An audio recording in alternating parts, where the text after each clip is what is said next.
વાહ વાહ, ન્યુટ્રી growth organic મેન્યોર અને પાવર ગ્રોથ દાણાદાર ખાતર.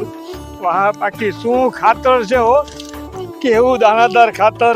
હા, નક્કી જમીન ફળદ્રુપ થશે હો આ ખાતરથી. એલા ઘનિયા, એ ઘણા, બોલો કાકા. આ જો કેવું ખાતર લઈ આવો. આ હરે કૃષ્ણ નું. એનો હા હું ગુડી આવ્યા છો. લે વિજુડો એ હું હરે કૃષ્ણ નું ન્યુટ્રી ગ્રોથ ઓર્ગેનિક મેન્યોર અને પાવર ગ્રોથ દાણાદાર ખાતર લેવું છું. એ યુરિયા જેવું હોય છે, ડીઓપી જેવું હોય છે.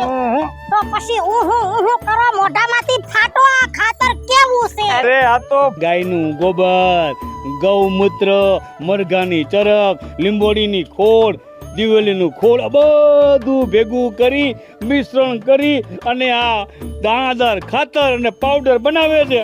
ડોહા આનો ફાયદો શું? લે ફાયદો તો હોય જ ને.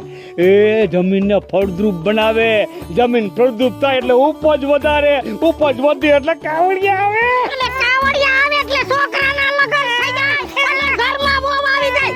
તો હું લઈ આવું. એ હા, જલ્દી બાજુની એગ્રોની ઓફિસે જઈને લઈ આવો. શું કહેવાનું? હરે કૃષ્ણ વાળાનું ખાતર આપો. હા, એ બધું તમને સમજાવશે, એ પ્રમાણે વાવજો.